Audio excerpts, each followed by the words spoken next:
Oke guys, kita bahas. Dari episode sebelumnya, Tangsan dan tim pun akan pergi ke acara lelang malam hari ini.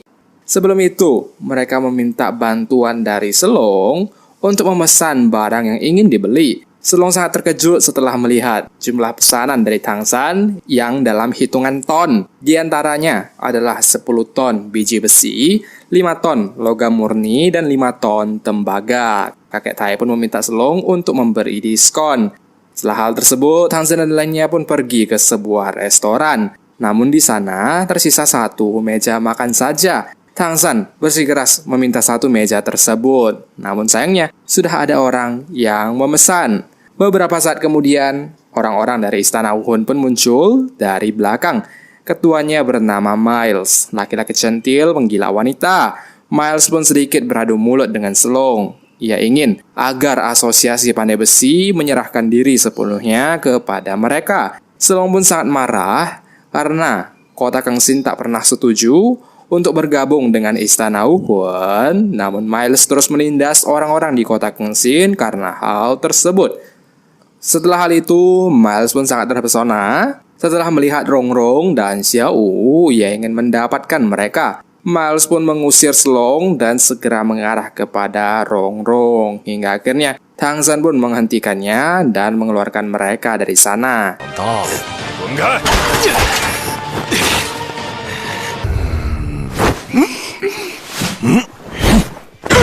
既然把你的人渣，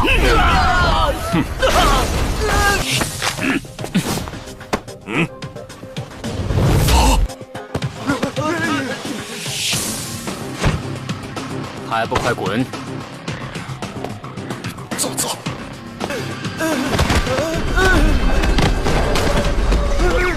Tangsan memperlihatkan token ketua kepada Miles dan lainnya. Hal itu pun membuat Selong berpikir kalau Tangsan adalah orang-orang dari Istana Wuhun. Namun kakek Tai berkata tenang saja, Istana Wuhun selamanya akan menjadi musuh. Setelah hal tersebut, Tangsan pun membahas tentang rencana mereka ke depannya. Takutnya orang-orang dari Istana Wuhun ini tak akan melepaskan mereka dengan begitu mudah. Tangsan pun menyuruh Phoenix untuk selalu mengawasi mereka. Selain itu, Tangsan juga menugaskan Oscar dan Rongrong untuk berkeliling, melihat apakah ada logam-logam langka yang lebih berharga untuk membuat senjata rahasia. Rongrong dan Oscar pun pergi dari tempat tersebut. Mereka pergi ke salah satu tempat perdagangan di kota tersebut. Di sana pun Rongrong menemukan banyak sekali barang-barang berharga. Ia pun segera kembali membawa barang-barang tersebut. Di sisi lain, Tangsan juga terus berlatih meningkatkan kemampuannya.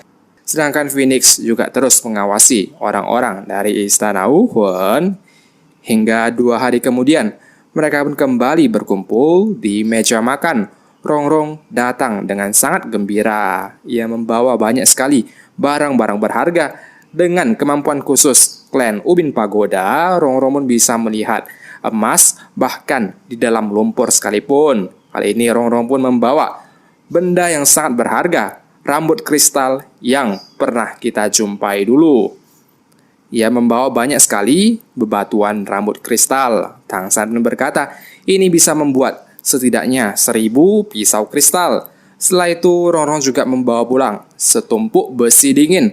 Selong pun mencoba memukul besi tersebut untuk melihat kemurniannya. Dan yang benar saja, kali ini Rongrong pun sangat beruntung. Kemudian logam tersebut mencapai 90%. Hingga akhirnya Rongrong pun mengeluarkan harta karun terakhir. Ia menemukan sebuah logam Deep Sea Sunken Silver. Dengan ini kemungkinan membuat senjata Torrential Pale Blossom pun menjadi semakin besar. Tangsan pun semakin yakin bisa mengalahkan Istana Wuhun dengan senjata-senjata tersebut. Malam harinya mereka pun pergi ke acara lelang. Kakek Kau menghampiri Tangsan setelah 2 hari penuh membuat kipas bulu merah. Ia segera sadar kalau benda itu memerlukan logam yang sangat kuat untuk membuatnya. Tangsan pun berkata tak perlu khawatir karena semuanya sudah bisa dikerjakan setelah kembali ke Sekte Tang nanti. Malam ini pun acara lelang terjadi dengan sangat megah. Seluruh benda-benda istimewa dikeluarkan untuk dilelang. Barang pertama adalah besi hitam, barang yang sama seperti yang ingin dipesang Tang San. Beberapa orang pun langsung menawar dengan harga yang fantastis, hingga akhirnya Rongrong pun membuka harga 30.000 koin emas. Tak ada yang berani melawan dan pembawa acara segera mengetuk palu. Namun, di detik-detik terakhir, Miles dari Istana Wuhan pun muncul dengan menawarkan 40.000 koin emas. Karena harganya sangat tinggi, akhirnya tak ada yang berani lagi menawar lebih tinggi, dan Miles pun mendapatkan benda tersebut. Begitu pula dengan benda-benda selanjutnya. Di benda kedua, Miles pun menawar 30.000 koin emas untuk 50 gram emas murni. Seluruh barang pun diborong oleh Miles. Namun Miles tentu saja tak akan membayar uang tersebut. Oscar berkata, ia pasti akan menunda pembayaran hingga Istana Wuhan dan Asosiasi Pandai Besi berdiskusi.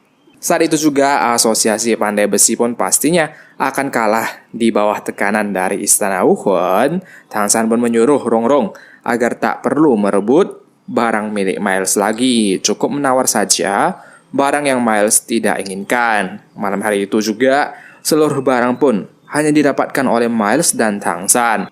Tak ada yang berani menawar lebih tinggi.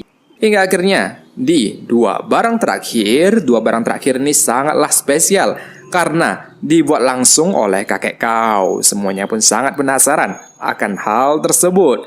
Barang itu ialah dua armor emas yang diberi nama Peerless Flexible Armor. Armor ini mengikuti bentuk tubuh. Selain itu, juga bisa menahan serangan Spirit Master level 60. Kakek kau sendiri membutuhkan riset 10 tahun untuk akhirnya bisa membuat armor tersebut. Miles pun sangat menginginkannya.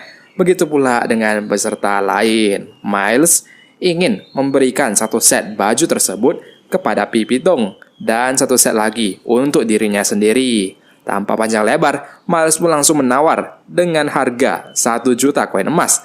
Tanpa berlama-lama, armor tersebut pun langsung didapatkan oleh Miles. Namun, setelah acara lelang selesai, seperti yang diduga, Miles pun langsung membawa kabur seluruh barang tersebut tanpa membayar. Belum berhenti sampai di situ juga, Miles pun semakin tertarik dengan harta karun milik kakek kau. Ia pun membawa sejumlah pasukan untuk merampok Asosiasi Pandai Besi. Melihat Miles membawa begitu banyak pasukan, Phoenix pun segera mengabari Tang San. Tang San sudah muak sekali dengan ulah dari Miles. Malam itu juga, Tang San pun ingin membunuh seluruh orang dari Istana Wuhan di kota tersebut. Bagaimana kelanjutan cerita Tang San dan tim? Kita akan bahas di video selanjutnya ya. Jangan lupa di subscribe untuk notif berikutnya.